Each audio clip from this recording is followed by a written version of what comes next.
అందరికీ హాయ్ అండి. నమస్కారం. వీడియోస్ పెట్టి చాలా రోజులయింది కదండీ.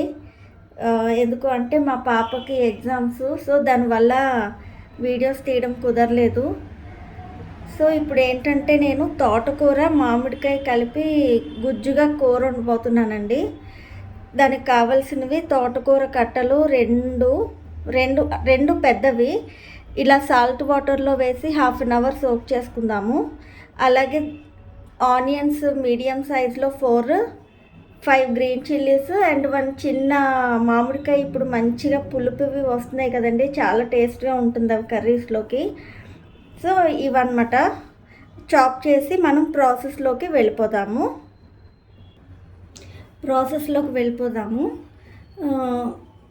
బాండి హీట్ అయ్యాక నేను 3 స్పూన్స్ ఆయిల్ వేసుకున్నాను.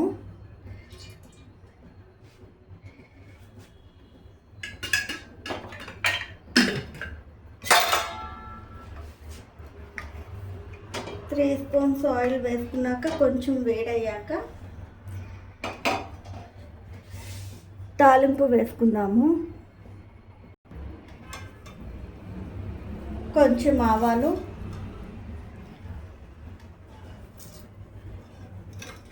జీలకర్ర,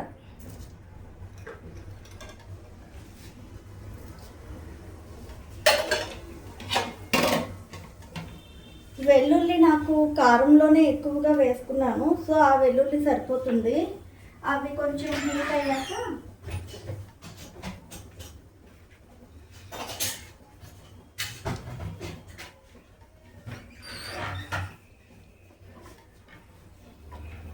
కట్ చేసి పెట్టుకున్న ఆనియన్స్ వేసేసుకుందాం.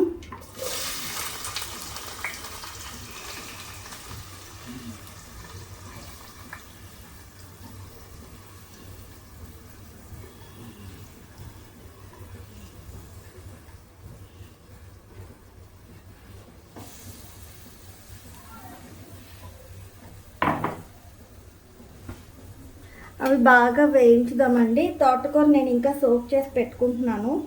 ఈ ఆనియన్స్ వేగుతూ ఉన్నప్పుడు ఆ తోటకూర అనేది మంచిగా ఒక 2-3 టైమ్స్ క్లీన్ చేసేసుకుందాము. ఆనియన్స్ ఇట్లా ఫ్రై అయ్యాయండి. ఇంకా కొంచెం ఫ్రై అవనిద్దాము, ఇంకొక 5-10 మినిట్స్.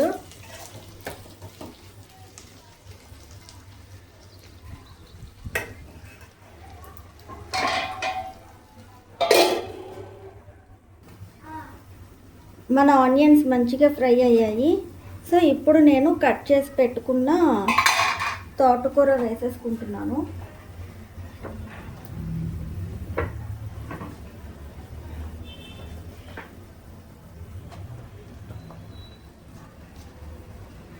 ఆకు కూడా మగ్గాక అప్పుడు కొంచెం ఉప్పు, కారం ఇవన్నీ వేసుకుందాము.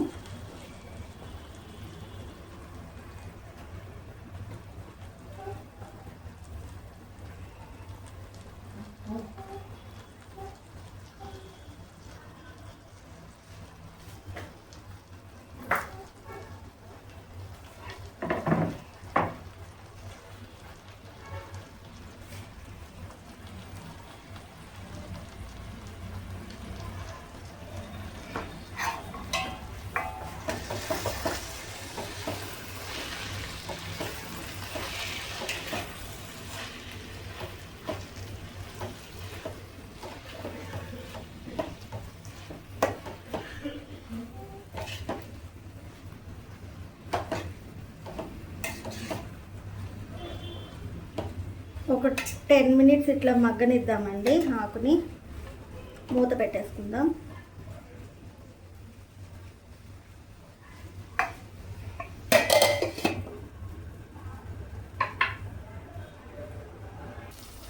ఇప్పుడు కట్ చేసి పెట్టుకున్న మామిడి ముక్కలు కూడా వేసుకుందాము.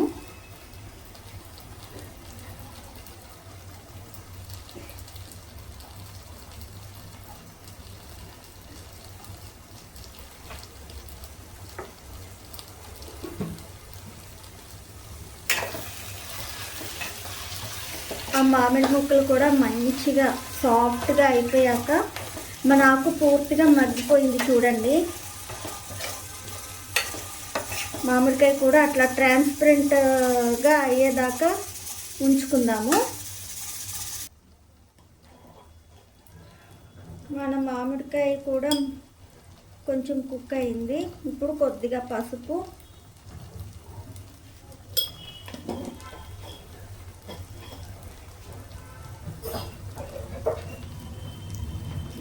కాస్త ఉప్పు,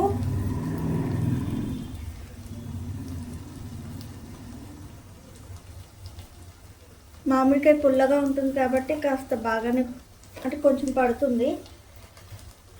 తర్వాత కారం,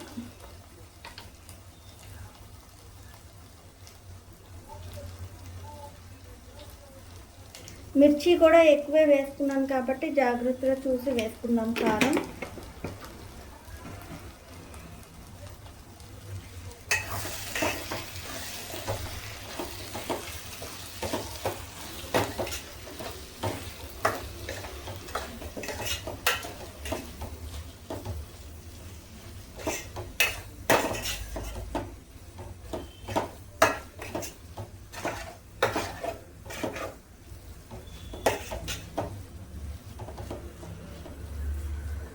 ఫైవ్ మినిట్స్ కుక్ చేద్దాం ఇట్లాగా.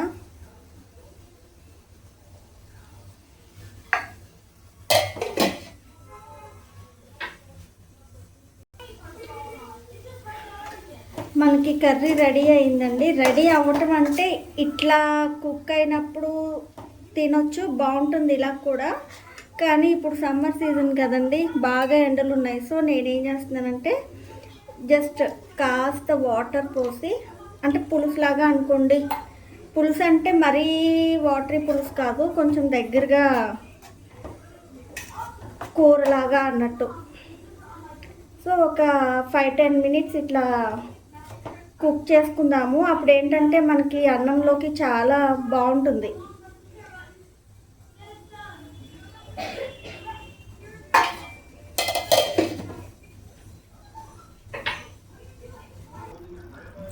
మన కర్రీ ఫైనల్గా రెడీ అయిపోయిందండి.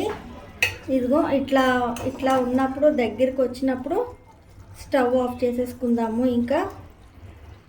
సో ఈ కర్రీ చాలా టేస్ట్గా ఉంటుందండి ఇట్లా చేసినప్పుడు. మీరు కూడా ఇదే ప్రాసెస్లో ట్రై చేసి కర్రీ అనేది ఎట్లా వచ్చిందో కామెంట్లో చెప్పండి. Thank you for watching my video. Bye.